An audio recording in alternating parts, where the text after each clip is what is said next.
വചനാമൃതം തയ്യാറാക്കി അവതരിപ്പിക്കുന്നത് എ. സുരേഷ്. നന്മ ആഗ്രഹിക്കാത്തവരായി നമ്മളിൽ ആരാണുള്ളത്? നല്ലത് കാണാനും നല്ലത് കേൾക്കാനും നല്ലത് പ്രവർത്തിക്കാനും തന്നെയാണ് എല്ലാവരും ഇഷ്ടപ്പെടുന്നത്. തനിക്ക് മാത്രമല്ല, ലോകത്തിനും നന്മ ഭവിക്കണമെന്നാണ് നമ്മുടെ പ്രാർത്ഥനകളൊക്കെയും. ലോകാ സമസ്ത സുഖിനോ ഭവന്തു, ലോകത്തിനെല്ലാം സുഖവും സന്തോഷവും ഉണ്ടാവട്ടെ. മതഗ്രന്ഥങ്ങളും പ്രവാചകന്മാരുമെല്ലാം അതുതന്നെയാണ് പറഞ്ഞിട്ടുള്ളത്. നീ നിന്നെപ്പോലെ നിന്റെ അയൽക്കാരനെയും സ്നേഹിക്കുക, സത്യം പറയുക, ആരെയും ദ്രോഹിക്കരുത്. വാക്കുകൊണ്ടും പ്രവൃത്തി കൊണ്ടും മാത്രമല്ല, മനസ്സുകൊണ്ടുപോലും തിന്മ ചെയ്യരുത്. നോക്കൂ, എന്നിട്ടും എന്താണ് സംഭവിക്കുന്നത്? ദിവസവും നമ്മെ തേടി വരുന്ന വാർത്തകൾ എന്തെല്ലാമാണ്! കൊലകൾ, പീഡനങ്ങൾ, സ്വയംഹത്യകൾ. രാവിലെ വാതിലിൽ മുട്ടുന്നത് ചോരയേറ്റുന്ന വർത്തമാനങ്ങൾ എന്ന് കവി. ടെലിവിഷൻ വാർത്ത കുടുംബസമേതമിരുന്ന് കാണാൻ പറ്റില്ലെന്ന് ഗൃഹനാഥൻ പരിതപിക്കുന്നു. നല്ല വാർത്തയെന്ന് ഒരു ചാനലിൽ കണ്ടപ്പോൾ അരികിലിരുന്ന കൊച്ചുമകൾ ചോദിച്ചു, അപ്പോൾ ബാക്കിയെല്ലാം ചീത്ത വാർത്തയാണല്ലേ അച്ഛാ എന്ന്. എത്ര വാസ്തവം! എന്തുകൊണ്ടാണിങ്ങനെ? ലോകം എന്താണിങ്ങനെ എന്ന ചോദ്യം ഉയരുമ്പോൾ എല്ലാവരും രോഷാകുലരാകുന്നു. ആളുകളുടെ ബോധമില്ലായ്മ, അവിവേകം, കുറ്റമെല്ലാം മറ്റുള്ളവരുടേതാകുന്നു. അവരുടെ തെറ്റുകൾ, അവരുടെ വീഴ്ചകൾ. അന്യനാണ് നരകമെന്ന് ഫ്രഞ്ച് ചിന്തകനായ സാർത്ര് പറഞ്ഞിരുന്നല്ലോ. തിന്മ മറ്റുള്ളവരുടേത് മാത്രമാണോ?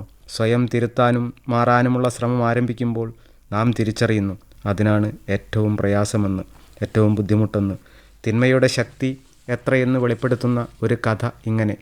തൻ്റെ സഞ്ചാരത്തിനിടയിൽ വഴിതെറ്റിയ ഒരു കരിന്തേൾ തോട്ടിലെ തവളയോട് പറഞ്ഞു, എന്നെ ഒന്ന് അക്കരെ എത്തിച്ചു തരണം.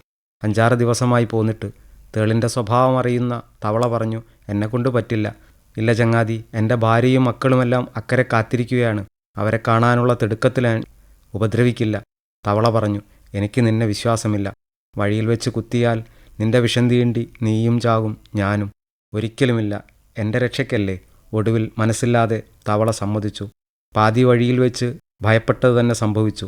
കുത്തേറ്റ് പിടഞ്ഞ തവള ചോദിച്ചു, ഞാൻ പറഞ്ഞതല്ലേ, എന്തിനായിരുന്നു ഈ ചതി? തേൾ പറഞ്ഞത്, ഞാൻ അറിഞ്ഞുകൊണ്ട് ചെയ്തതല്ല സഹോദര എന്നായിരുന്നു. എന്തുകൊണ്ടാണ് ലോകത്തിന് മാറ്റം വരാത്തതെന്ന് അന്വേഷിക്കുമ്പോൾ നാം കണ്ടെത്തുന്നത് നമ്മുടെ തന്നെ മനസ്സിനെയാണ്. നാം നമ്മുടെ ഇഷ്ടങ്ങളോടും പ്രിയങ്ങളോടും എത്രമാത്രം പറ്റിച്ചേർന്നിരിക്കുന്നു. എളുപ്പം മാറാൻ കൂട്ടാക്കാത്ത ഒന്നാണ് മനുഷ്യ മനസ്സ്.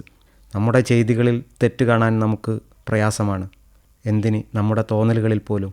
നല്ലത് ചെയ്യണമെന്ന് ആഗ്രഹിക്കുമ്പോഴും നാം ചെയ്യുന്നത് നമുക്ക് ഇഷ്ടമുള്ളവയും തൃപ്തിയുള്ളവയും മാത്രമാണ്. മനസ്സിന് പഴമയോടൊട്ടി നിൽക്കാനാണ് ഇഷ്ടം. എങ്ങനെയാണോ ഉള്ളത് അതിലൊരു മാറ്റവും വരുത്താൻ മനസ്സാഗ്രഹിക്കുന്നില്ല. സ്റ്റാറ്റസ് കോയിൽ തുടരാനാണ് സന്തോഷം. മാറുമ്പോൾ ഞാൻ എന്നത് ഇല്ലാതായി പോകുമെന്ന പരാജയഭീതി. അങ്ങനെ അറിയാതെ നാം നമ്മുടെ തന്നെ സംരക്ഷകരാകുന്നു. മനസ്സ് വരച്ചു വച്ചിരിക്കുന്ന ഞാൻ എന്ന ചിത്രത്തെ മാറ്റാൻ നമുക്ക് എളുപ്പമല്ല. നന്മയിലേക്കുള്ള തടസ്സം മാറാൻ കൂട്ടാക്കാത്ത നമ്മുടെ ഈ പഴമനസ്സ് തന്നെയല്ലേ. അതുകൊണ്ടാണ് പറയുന്നത്, തെറ്റുകളാരും ബോധപൂർവം ചെയ്യുകയല്ല, വിഷത്തെ അമൃതാക്കുന്ന കല അഭ്യസിക്കുകയല്ലേ നമുക്ക് പോംവഴിയുള്ളൂ. വെറുക്കേണ്ടത് പാപിയെയല്ല പാപത്തെയാണെന്ന് യേശു പറയുന്നതും എത്ര വാസ്തവം. വചനാമൃതമാണ് നിങ്ങൾ ഇതുവരെ കേട്ടത്. തയ്യാറാക്കി അവതരിപ്പിച്ചത് എ. സുരേഷ്.